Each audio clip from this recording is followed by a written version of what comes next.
Monsieur le Président de la 77e session de l'Assemblée générale des Nations unies, Monsieur le Secrétaire général des Nations unies, Monsieur le Haut-Commissaire des Nations unies aux droits de l'homme, Monsieur le chef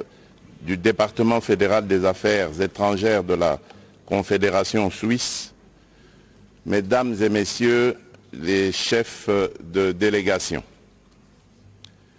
La tenue de la 52e session du Conseil des droits de l'homme des Nations unies m'offre l'opportunité de m'exprimer du haut de cette tribune sur la situation des droits de l'homme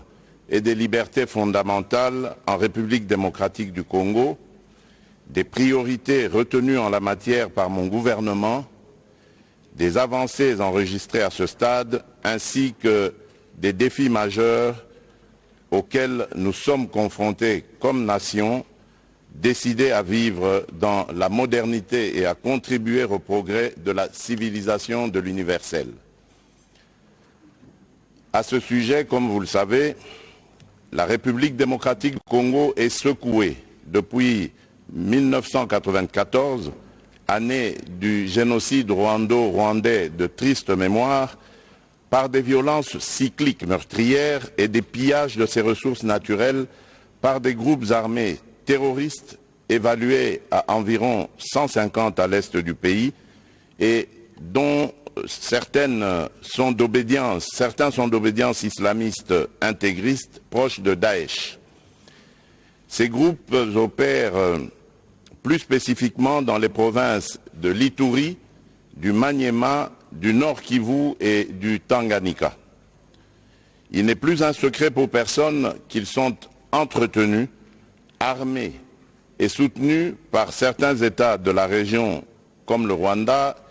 et par des milieux financiers étrangers. Ainsi, depuis 30 ans, la République démocratique du Congo est le théâtre d'atrocités humaines les plus abominables.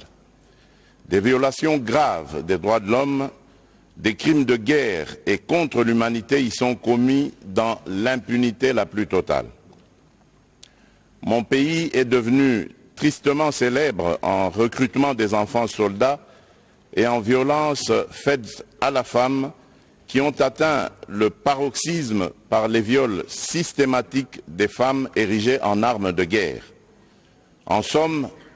les crimes de sang et l'immoralité ont été ainsi banalisés en République démocratique du Congo. À ces violences des guerres se sont ajoutées celles des pouvoirs publics par suite des restrictions abusives et des entraves policières à l'exercice des libertés individuelles et collectives, ainsi qu'aux droits de l'homme, notamment par la répression sanglante de manifestations publiques pacifiques, les arrestations et détentions arbitraires à motivation politique. Pour tout dire, mon pays a été plongé dans une insécurité et une instabilité chronique qui l'ont isolé du monde, terni son image et compromis la conduite des politiques efficaces et réussies de son développement. Face à ce lourd héritage des régimes précédents, j'ai, dès mon accession à la magistrature suprême de la République démocratique du Congo, placé la protection et la promotion des droits de l'homme et des libertés fondamentales parmi les priorités de mon mandat et de l'action du gouvernement de la République. À cet effet, j'ai pris les mesures suivantes: la fermeture de tous les lieux de détention illégaux et secrets des services de sécurité et des offices de police judiciaire, la libération de tous les détenus et prisonniers politiques. Il n'y a plus aujourd'hui dans mon pays de Congolais arrêtés, détenus ou emprisonnés pour leurs opinions ou appartenances politiques, à ne pas confondre bien entendu avec des politiciens poursuivis pour infraction de droit commun. La libéralisation des espaces des manifestations publiques, des libertés d'opinion, de pensée et d'information, avec pour objectif plus jamais de manifestations non violentes réprimées, ni de manifestants pacifiques poursuivis et tués, même dans les lieux de culte, comme on a pu le voir en République démocratique du Congo par le passé. Et enfin, le retour au pays sans condition des exilés politiques. Afin de promouvoir la réconciliation nationale, de penser et cicatriser dans la durée les blessures de guerre et autres marques de l'insécurité à l'est de notre pays, le gouvernement de la République s'attelle à la mise en œuvre d'une justice transitionnelle fondée sur l'éclatement de la vérité, la reconnaissance de la faute commise, la garantie de non-répétition ou vetting, la réparation du préjudice causé et le pardon. Pour ce faire, mon gouvernement, avec l'appui technique de certains partenaires, dont le Bureau conjoint des Nations Unies aux droits de l'homme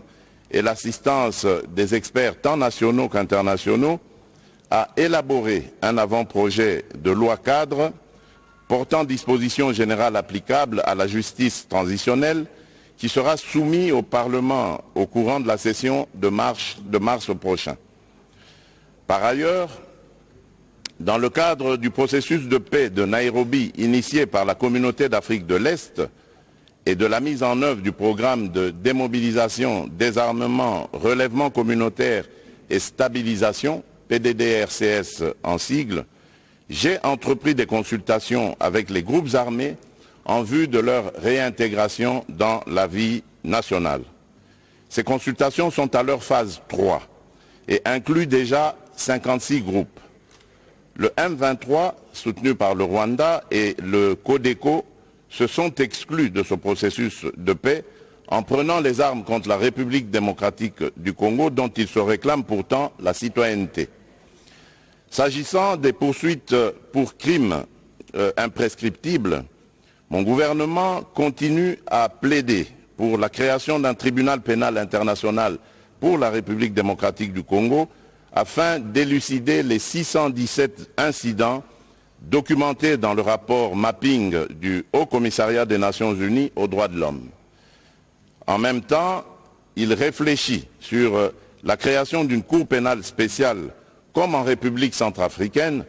ou sur l'institution au niveau national des chambres mixtes au sein des juridictions ordinaires de l'ordre judiciaire comme alternative afin de lutter efficacement contre l'impunité. Dans le même sens, pour la première fois dans son histoire, la République démocratique du Congo vient de se doter de la loi numéro 22/065 du 26 décembre 2022 fixant les principes fondamentaux relatifs à la protection et à l'indemnisation des victimes de violences sexuelles liées au conflit et des victimes des crimes contre la paix et la sécurité de l'humanité. À la suite de cette loi, un fonds de réparation des victimes a été créé par décret et est en phase d'opérationnalisation. En plus, afin de faire bénéficier à des milliers de femmes et de jeunes filles victimes de violences sexuelles d'ouverture juridique en Afrique, mon pays, qui a eu le privilège d'organiser la première conférence sur la masculinité positive l'année dernière, est résolument engagé en faveur d'un traité international pour lutter contre les violences faites aux femmes et aux filles. Je saisis cette occasion pour lancer un appel pressant aux États membres de l'ONU de se joindre à mon pays, au Costa Rica et à la Sierra Leone, au sein du groupe de coordination et du groupe d'amis pour la conclusion de ce traité. Concernant le trafic d'êtres humains, j'ai institué un mécanisme en interne chargé d'en faire le suivi et de rapporter les cas suspects aux autorités compétentes aux fins de poursuite des auteurs des actes constitutifs de ce crime. À ce sujet, les dispositions du Code pénal congolais ont été renforcées et adaptées afin de réprimer rigoureusement les auteurs des dits actes. Dans le cadre de la protection des droits des personnes vulnérables, j'ai également promulgué en date du 15 juillet 2022 la loi numéro 22/030 portant protection et promotion des droits des peuples autochtones pygmées en République démocratique du Congo afin de faciliter leur intégration dans la communauté nationale et d'assurer ainsi l'égalité des chances envers cette population. La promulgation de la loi organique numéro 22/003 du 3 mai 2022 portant protection et promotion des droits des personnes vivant avec handicap répond aussi à cette exigence. Toujours dans le même ordre d'idées,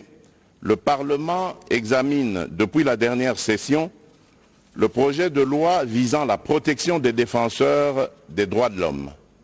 Le mandat des membres de la Commission nationale des droits de l'homme a été renouvelé par la signature de l'ordonnance d'investiture de nouveaux élus. Quant aux élections générales prévues pour le 20 décembre prochain, une autre matière qui touche aux libertés fondamentales et aux droits fondamentaux des citoyens, le gouvernement de la République et moi-même attachons le plus grand intérêt et portons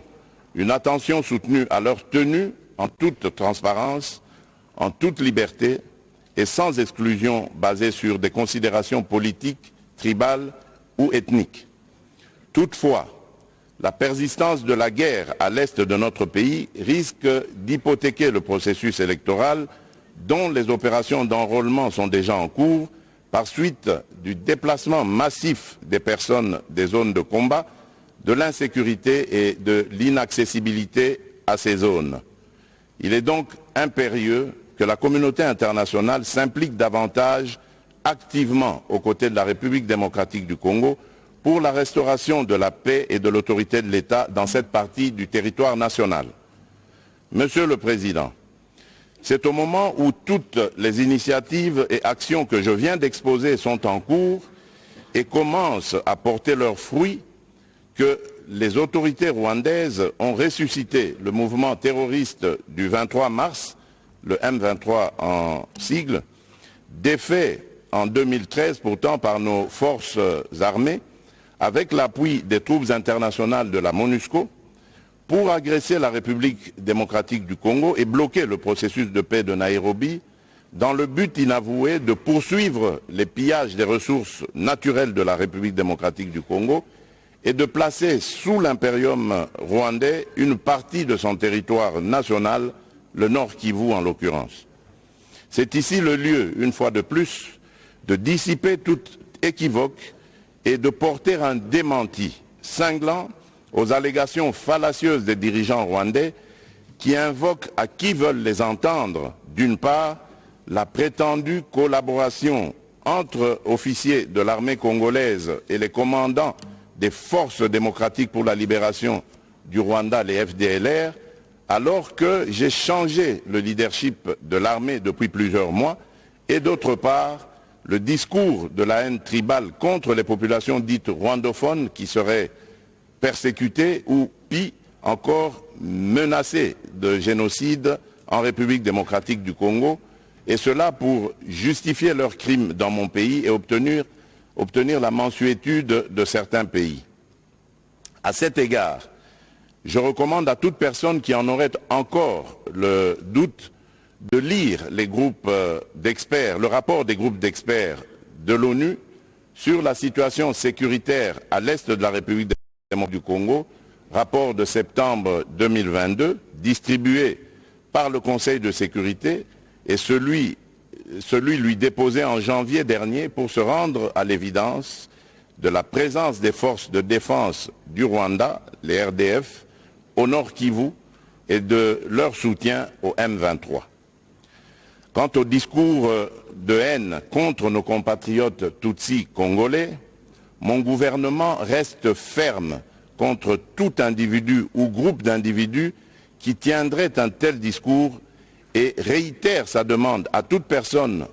organisation ou partenaire extérieur de le dénoncer. La justice congolaise appliquera dans toute sa rigueur les lois de la République aux auteurs de propos d'incitation à la haine tribale ou ethnique. Sur ce chapitre de la prétendue persécution des Congolais rwandophones, afin d'enlever tout prétexte aux dirigeants rwandais qui se sont constitués sans procuration avocat de cette communauté, le gouvernement de la République démocratique du Congo vient de saisir le Haut Commissariat des Nations Unies pour les réfugiés pour lui demander de prendre toutes les initiatives requises en vue de la tenue dans les plus brefs délais des discussions tripartites RDC, Rwanda, HCR pour le rapatriement de leurs réfugiés respectifs dans leur pays, conformément au cadre juridique bilatéral actuel, aux règles du droit international et aux pratiques pertinentes en vigueur en la matière. Mon pays attend impatiemment ces discussions auxquelles seront associés du côté congolais les notabilités coutumières des communautés concernées afin de régler définitivement les problèmes soulevés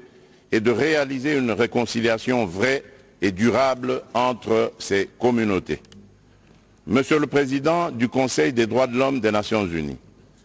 Excellences, Messieurs les Premiers ministres et chefs de délégation, Monsieur le Président de la 77e session de l'Assemblée générale des Nations unies, Monsieur le Secrétaire général des Nations unies, Monsieur le Haut Commissaire des Nations unies aux droits de l'homme, Monsieur le chef du département fédéral des affaires étrangères de la Confédération suisse, Mesdames et Messieurs, il n'y a de pire ennemi des droits de l'homme et des libertés fondamentales que la guerre. Il est illusoire de prétendre protéger et promouvoir les droits de l'homme ainsi que les libertés fondamentales dans un contexte de guerre qui exacerbe les tensions internes et affaiblit l'État. C'est pourquoi il est impérieux de mettre fin aux aventures guerrières du Rwanda à l'est de la République démocratique du Congo pour créer les conditions objectives de réalisation des actions en faveur de ces valeurs universelles pour lesquelles, de tous les temps dans le monde, les peuples se sont battus jusqu'au sacrifice suprême. On ne peut pas prétendre défendre l'exercice des droits de l'homme et des libertés fondamentales en République démocratique du Congo tout en laissant progresser l'agression de ce pays par le Rwanda et les massacres de ses populations par des groupes armés terroristes. Il est temps que la communauté internationale, en particulier les Nations Unies, sanctionne les auteurs des crimes et des violations du droit international en République démocratique du Congo et les contraigne davantage à exécuter le plan de paix issu des processus de Nairobi et de Luanda, plan avalisé aussi bien par l'Union africaine que le Conseil de sécurité de l'ONU. Dans le même sens, l'État, à travers son système judiciaire et son administration, est l'instrument principal de la garantie de jouissance et d'exercice des droits de l'homme et des libertés fondamentales. Il n'y a d'État et de pouvoir judiciaire que pour garantir à tous leurs droits et libertés, dit-on. C'est pourquoi la République démocratique du Congo attend de ses partenaires bilatéraux et multilatéraux l'appui à ses efforts afin de restaurer l'autorité de l'État sur l'ensemble de son territoire national et réformer profondément son appareil judiciaire, tant dans ses structures qu'en ce qui concerne ses animateurs. C'est bien de dénoncer les violations des droits de l'homme et des libertés fondamentales, mais c'est encore mieux de contribuer à l'amélioration du rendement des mécanismes et institutions chargées de leur protection et promotion, ainsi qu'à leur enracinement dans la culture sociale, notamment par une plus grande spécialisation de la société civile et la formation des administrations publiques concernées. Je vous remercie.